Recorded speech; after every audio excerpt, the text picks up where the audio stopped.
Abduhu wa rasuluhu. Qala Allah Ta'ala fil kitabil karim, a'udzu billahi minasyaitonir rajim. Bismillahirrahmanirrahim. Kama arsalna bikum rasulam minkum yatlu alaikum ayatina wa yujakikum wa yu'allimukumul kitaba wal hikmah wa yu'allimukum ma lam takunu ta'lamun. Sadaqallahul azim. Alhamdulillah, dengan rahmatnya Allah, pada malam hari ini kita masih diberikan kesehatan iman kita, Islam kita, sehingga dapat menghadiri pengajian Ma'rifatullah di Wadah Thariqat Sakarya Sahib. Mudah-mudahan apa yang kita kaji pada malam hari ini semoga bermanfaat untuk diri kita, agar diri kita lebih baik melangkah ke depan, lebih dewasa pola pikirnya, lebih bijak perbuatannya untuk menghadapi kehidupan di dunia ini sampai kehidupan di akhirat nanti, yaitu hidup setelah mati. Wahai saudaraku yang hadir pada malam hari ini, tadi kakek bacakan Al-Quran surat Al-Baqarah ayat 151 yang berbunyi dengan bahasa Indonesianya, sebagaimana kami utus seorang rasul kepadamu, salah seorang di antara kamu, yang membacakan ayat-ayat kami kepadamu, yang membersihkan tingkah lakumu yang kurang baik, yang mengajarkan kitab dan hikmah, dan mengajari apa-apa yang belum kamu ketahui. Al-Baqarah ayat 151. Allah mengasih tahu kepada kita melalui kitabnya yang diwahyukan oleh Nabi kita Muhammad SAW, rasul di antara kita, rasul di antara kita, bukan orang Arab, bukan orang India, bukan orang Indonesia. Yang diterangkan oleh Allah, rasul itu ada di antara kita. Tapi karena zaman ke zaman itu terlalu agama pada manusia, sehingga ada yang fanatik dan ada pula yang dewasa, terjadilah sesuatu selisih paham. Ada yang fanatik, rasul itu udah nggak ada lagi rasul ya. Sudah Nabi Muhammad terakhir. Memang ada ayatnya, Al-Ahzab ayat 40, sesungguhnya itu Muhammad bukan bapak di antara kamu, itu rasul Allah dan kesudahan Nabi. Tapi ada yang lain mengatakan masih ada rasul di antara kamu. Dikuatkan lagi oleh ayat yang lain, surat Ibrahim ayat 4, wa ma arsalna min rasuli illa bilisani qaumihi liyubayyina lahum. Tiada kami mengutus seorang rasul, melainkan dengan bahasa kaumnya untuk menunjuki mereka. Jadi kalau kita kaum Indonesia, rasulnya harus dengan bahasa Indonesia agar kita menunjuki kepada kita. Kalau rasulnya itu bahasa Arab, mungkin kita nggak tahu. Maka dari sinilah timbul ayat yang tadi dibaca oleh Pak Halifah tadi, innallaha wal malaikata yusholluna 'alan nabi ya ayyuhalladzina amanu shollu 'alaihi wa sallimu taslima. Jadi kalau kita nggak kenal rasul di antara kita, bagaimana kita berselawat Nabi? Kalau bacanya mungkin apa ya? Allahumma sholli ala sayyidina Muhammad wa ala ali sayyidina Muhammad. Cara kerjanya, karena bacaan itu harus diikrarkan dengan lidah, diyakini dengan hati, dan diperbuat dengan anggota badan, kan begitu. Karena manusia itu sifatnya baharu ya. Jadi Allah tetap mengadakan rasul di antaranya untuk menunjuki yang nggak tahu. mengajari apa-apa yang belum kamu ketahui. Di antaranya tentang masa selawat tadi ya. Bacanya apa, cara kerjanya nggak tahu. Bacanya hafal, tapi cara kerjanya kurang tahu. Jadi ambil contoh, andai kata kamu punya anak yang merantau di Malaysia, lalu di sana itu berhasil jadi orang kaya, lalu anak itu kirim surat kepada orang tuanya, Pak, aku udah berhasil di Malaysia menjadi orang kaya, aku punya mobil 5, punya rumah 3, punya istri 4, kan begitu kira-kira kan. Tiap minggu dikirim surat orang tuanya. Kira-kira orang tuanya marah nggak? Hanya kirim surat saja, hanya suruh baca saja, marah nggak? Marah. Maka Allah masih tahu cara keselamatan itu melalui orang mati. Karena pewaris Nabi itu orang-orang yang telah mati hawa nafsunya, namanya orang fakir dalam Al-Quran. Orang yang sudah nggak mencari dunia lagi, tapi dia itu ada dunianya. Itu orang mati. Jadi Allah beri contoh satu alam semesta ini kepada orang mati. Kamu pernah datangi orang meninggal dunia? Pernah. Biasanya nggak sering tiap hari ya datangi ya. Nah, di depan rumah itu ada namanya baskom, dikasih apa namanya itu, dikasih beras kuning di depan. Itu tempat apa? Tempat selawat. Coba kamu ambil baskom itu, kamu bacakan selawat, kalau kamu taruh lagi, tiap-tiap yang datang macam begitu kira-kira. Kata orang meninggal, ambil baskom, bacakan selawat, taruh lagi. Tapi gitu ya. Kira-kira yang punya rumah itu mana gak gitu? Kok nggak ngerti kamu itu? Kok bacaan? Yang matinya bangun lagi itu. Yang mati bangun lagi. Kok hanya bacaan aja? Ya cara macam mana tuh? Kita mengeluarkan suatu sedikit rezeki ditaruh di baskom dan dikatakan berselawat kepada orang mati. Ya, begitu cara kerjanya. Jadi ada hukum fikih pada agama Islam ini bermacam-macam. Memberi itu bermacam-macam nama. Kalau kita memberi suatu barang ke masjid, itu namanya bukan sedekah, tapi apa? Infak. Nah, kalau kita memberi makanan kepada orang miskin, namanya apa? Sedekah. Karena itu jangan beri makan ke masjid dan katakan infak. Kalau masjid nggak perlu bubur itu, nggak perlu bubur itu, nggak perlu lontong, yang perlu semen.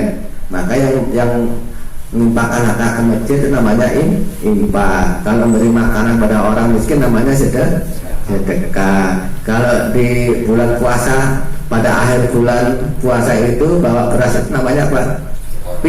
Fitrah. Kalau zakat itu ketika nisab hartanya, itu namanya fitrah, memberi makanan kepada orang yang berbuka puasa, kan begitu. Jadi kalau selawat tadi pada siapa? Perintahnya Al-Quran tadi. Allah saja sama malaikat berselawat kepada Nabi. Maka orang beriman disuruh berselawat kepadanya. Sekarang sudah tidak ada lagi Nabi. Yang ada tinggal pewarisnya. Maka situlah kalau kamu ingin berselawat, kalau nggak dipaksa. Kalau hukumnya itu sunnah nawafil, bukan sunnah muakkad, bukan sunnah mutlak, tapi sunnah nawafil, sunnah tambahan. Nggak dipaksa. Kalau mau kamu ini sejahtera, kalau bahasa Indonesia sejahtera, kalau bahasa Arabnya selawat ya. Nah, ya kamu kerjakanlah. Kan itu akan dibalas oleh Allah langsung. Selawat tadi itu. Kalau sedekah nanti balasnya setelah mati. Kalau infak nanti balasnya setelah mati. Kalau selawat langsung. Belum kita mati dan Allah balas terus menerus. Itulah janjinya Allah itu, perintahnya Allah. Itu kalau bahasa Al-Qur'annya hukumnya wajib. Tapi kalau bahasa pekerjaannya hukumnya sunnah nawafil. Yang wajib zakat kata perbuatannya. Tapi kalau bahasa Qur'annya itu wajib. Nah itu perintah Allah kan begitu.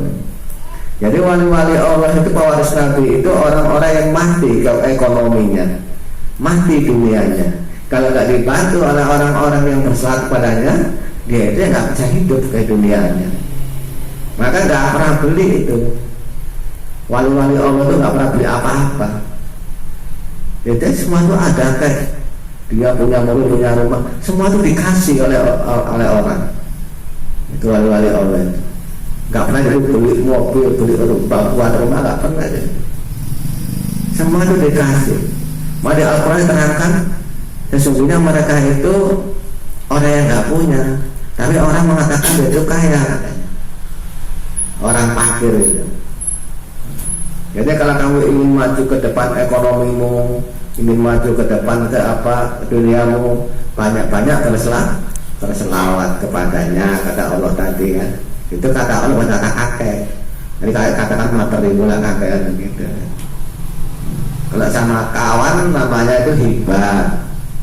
Kalau sama orang miskin namanya sedekah. Kalau sama masjid ataupun bangunan namanya infak. Kalau sama wali Allah namanya selawat. Jangan sedekah. Ya. Jangan kamu hasilkan sedekah kepada wali Allah itu. Nanti kamu yang rugi. Karena itu penghinaan. Allah itu maha kaya, tak mungkin wali Allah itu disia-siakan oleh Allah. Maka disitu berselah memberi kesejahteraan, bukan sedekah. Nah, sedekah itu untuk orang miskin. Wali Allah itu nggak miskin. Wali Allah itu kaya.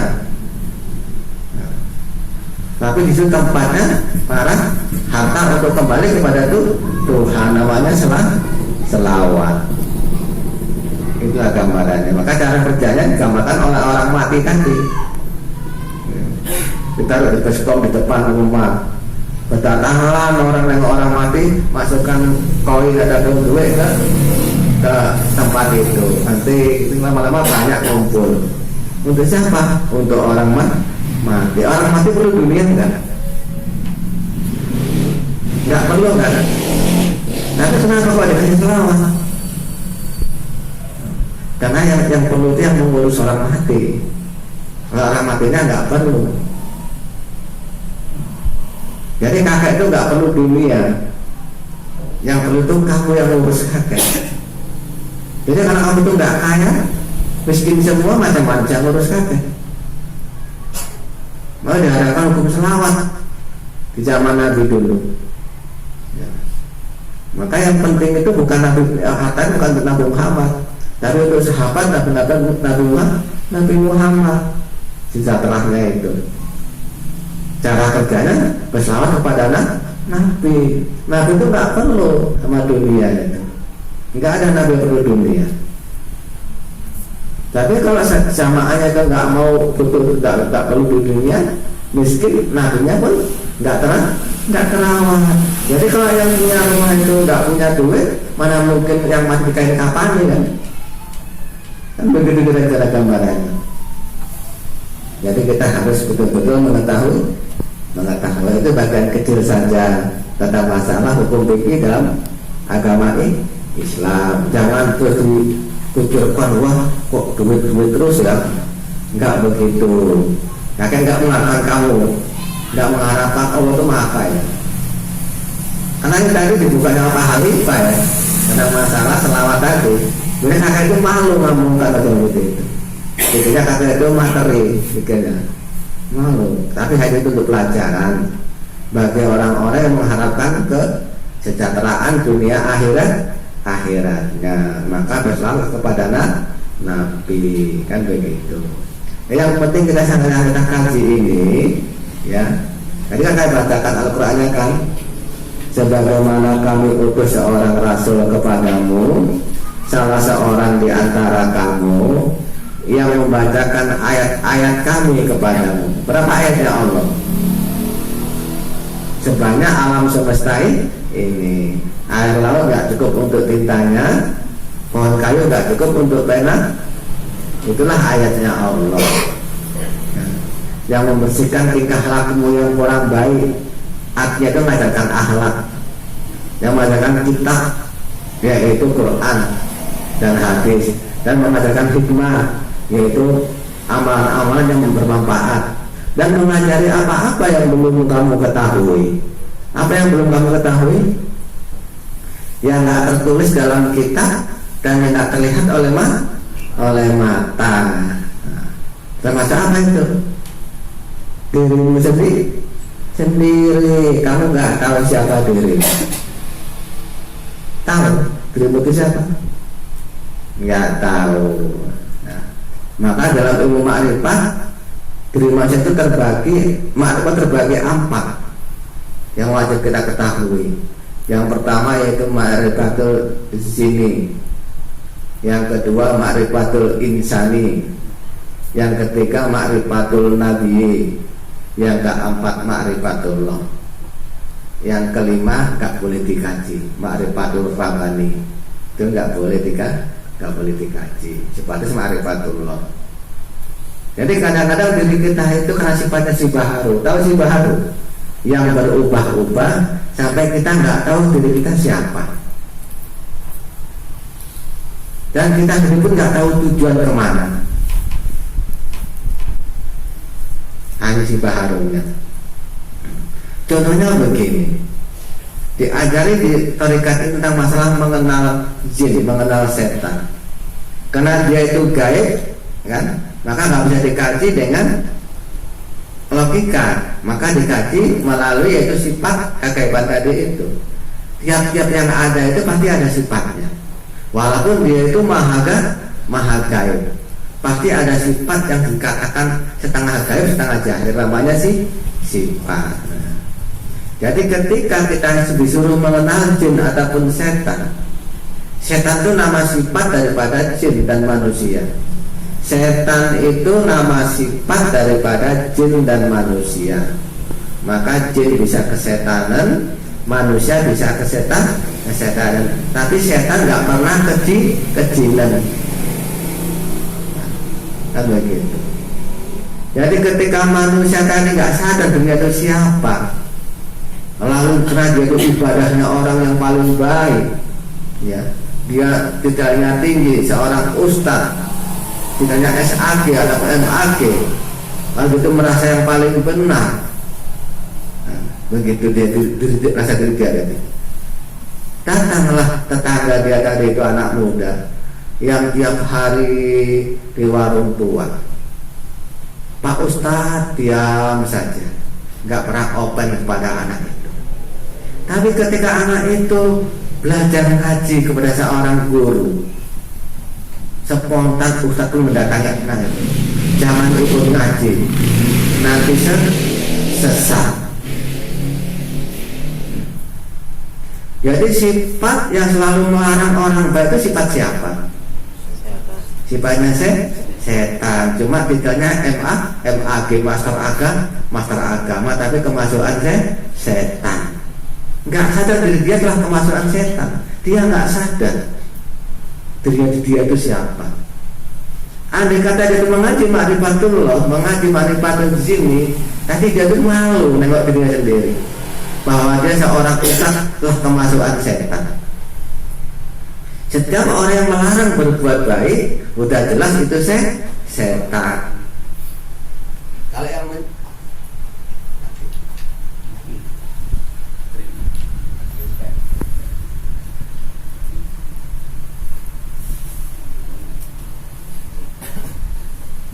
yang menyuruh berbuat baik itu namanya malaikat. Tapi yang menyuruh berbuat buruk, yang melarang berbuat baik namanya setan.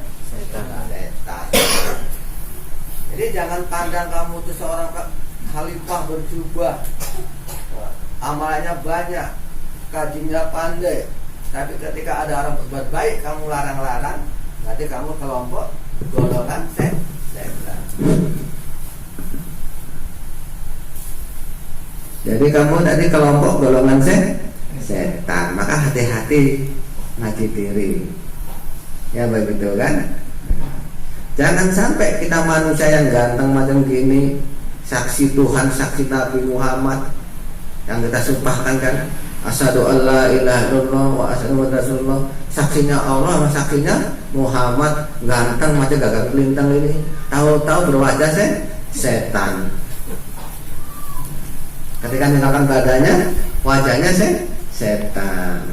Jadi kalau ingin kamu tahu setan, tengok saja orang yang jahat lalu dia itu tobat, diejek enggak?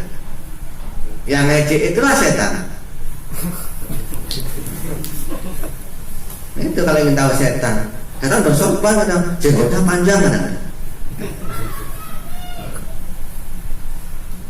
Jadi setan itu nggak pernah ngejek orang yang berbuat buruk. Jadi kalau ada orang masuk kafe mabuk-mabukan buat onar, dia diam saja, dia itu siapa? Setan. Walaupun kiai kemasukan setan. Kita kenal diri kita. Jadi kalau sudah tahu diri kita itu kewajaan setan, kita cepat-cepat kita keluarkan setan. Iya, kita teruskanlah macam begini anak muda di kampung ini. Bagaimana nasibnya anakku nanti? Maka kita buat metode bagaimana untuk mencegah kerusakan anak muda di kampung ini. Nah, itu namanya orang yang beriman, namanya malaikat. Bukan setan lagi, kata manusia.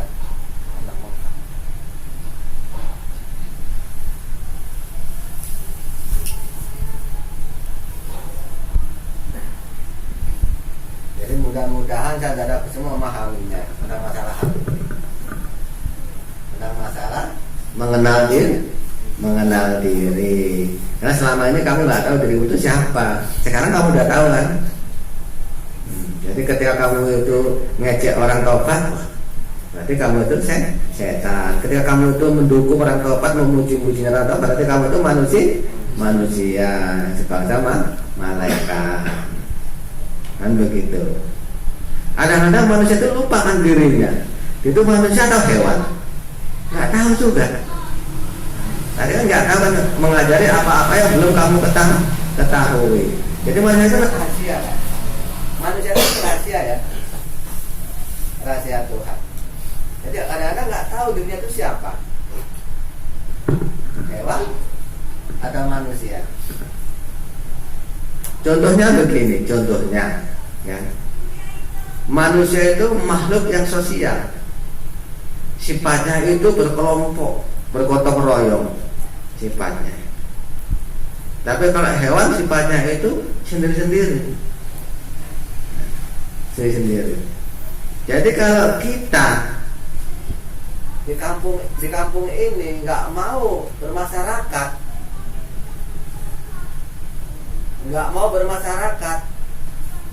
karena kita merasa paling benar, meninggalkan murid, nggak mau lagi murid sesat, nggak mau bermasyarakat, sudah kita itu wujudnya hewan apabila nanti mati. Kalau manusia itu sosial, walaupun di lingkungannya itu bermacam-macam agama. Dicontohkan di zaman Rasulullah, zaman Nabi dulu, yaitu kota Madinah. Waktu Muhammad memimpin kota Madinah, di Madinah itu kota orang Islam semua. Di situ ada orang Yahudi, di situ ada orang Nasrani, di situ ada orang Majusi, di situ ada orang Muslim. Semua lengkap. Tapi mereka nggak pernah bercokol, damai. Muslim sama Yahudi damai, sama Nasrani damai. Mari katakan negara Madani, Madinah, negara yang cinta damai. Maka di situ diletakkan, digambarkan oleh Allah, itu Nabi itu berupa manusia. Jadi kalau kita di kampung kita ini nggak mau bermasyarakat, kita itu bukan manusia, tapi kita itu hewan. Kadang-kadang kita nggak tahu diri kita siapa. Mau bermasyarakat lah. Walaupun kita pakai baju selalu diejek, ya jangan kita mengalah, ya tetap bermasyarakat. Ditanya nggak mau jawab, tanya lagi sampai 1000 kali tanya kan jengkel sendiri dia kan. Akhirnya menjawab juga ujungnya. Karena ada itu tetangga kita yang nggak mau tanya sama kita, karena kita sudah ngaji, ya kan? Jadi ujungnya dia tuh nggak mau menjawab, tanya dia aja. Kan bukan untuk orang kita, tapi untuk diri kita jadi manusia. Itulah jarang orang tahu. Di Al-Quran tidak ditulis. di alam semesta tidak terlihat bahwa kita itu sudah tertipu dengan sifat-sifat yang merusak diri kita, yaitu setan dan hewan. Jadi rasul di antara kita itu tujuannya itu untuk membenahi kita daripada sifat yang kita nggak tahu, yang kita pakai sehari-hari, kita terjerumus pada satu kerusakan. Dia seorang ustadz nggak tahu kemasukan setan. Ketika anak-anak muda bermabuk-mabukan, dia diam saja. Ketika anak muda itu mulai ngaji, mulai usil para orang tua, para kiai usil, melarangnya ngaji. Katakan itu sesat.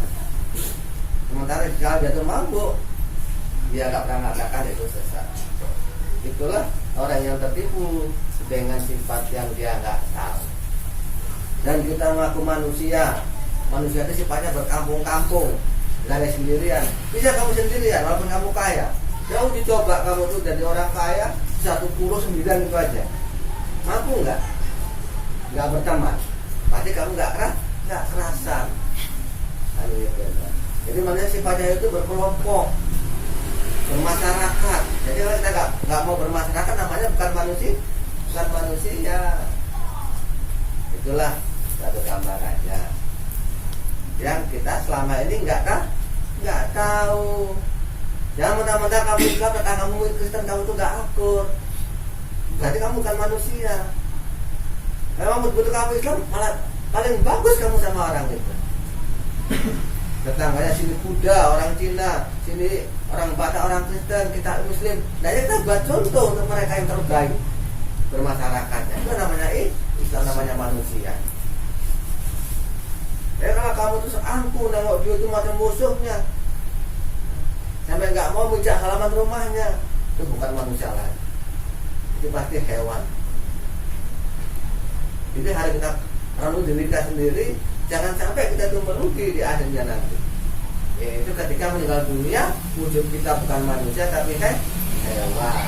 Kalau yang sedang melarang-larang orang berbuat baik, wujud kita setan. Dulu ganteng macam badan prima, sekarang macam barbar kan gitu. Kata ada tanduknya, setan itu. Nah, kita harus hati-hati, ya. Ini yang kakak tambahkan tadi dari ajaran selawat tadi. Kadang-kadang ada sesuatu malu kayak itu. Ada sesuatu malu kayak itu. Saya kan anak tadi diminta kan, ya mau tak mau kakak saran kakak gambarkan apa tadi. Kakak tambah lagi tentang masalah yang kamu nggak tahu. Siapa yang kamu nggak tahu? Dirimu sendiri. Kamu itu siapa nggak tahu. Sekarang kakak kasih tahu. Jadi kalau kamu tuh benci nengok orang berbuat baik, berarti kamu bukan manusia tapi setan. Kalau kamu tuh nggak mau bermasyarakat, berarti kamu itu bukan manusia, namanya hewan. Nah, sekarang masing-masing sadari, pikirkan masing-masing ke depan kita harus berubah sampai sebaik mungkin di masyarakat, sampai menjadi wali masyarakat, wali desa. Kalau bisa itu. Kalau nggak mampu wali saya, wali keluarga. Suatu keluarga semua berpatokan pada diri kita, tidak pernah begitu semua. Pamannya, opungnya pun datang pada kita minta pendapat, tidak salah. Itu wali keluarga, tidak kurang-kurangnya. Kalau nggak mampu wali keluarga, keluarga ikut wali, belajar terus-menerus. Sampai saat matinya ikut wali. Insya Allah selamat. Ada orang yang ikut wali yang diharapkan masuk neraka, diharapkan masuk surga, tapi dia masuk surga ujung-ujungnya. Karena dia senantiasa ikut wali. Siapa dari Al-Quran diterangkan? Ya, yaitu kawan Sabul Kahfi. Jadi kalau kakek Sabul Kahfinya, kawannya siapa? Ya diharamkan masuk surga, tapi karena teman Sabul Kahfi sehari-harinya Allah izinkan itu di dalam surga bersama Sabul Kahfi. Maka tadi sekurang-kurangnya kalau nggak mau menjadi wali keluarga atau wali desa atau wali umat, ya sekurang-kurangnya ikut wali saya. Itu sekarang dari kakek pada malam hari ini. Mudah-mudahan pada malam hari ini bisa bermanfaat untuk kita semua. Pada hari ini sudah lebih baik daripada hari ini. Usikum wa agar tutup dengan doa.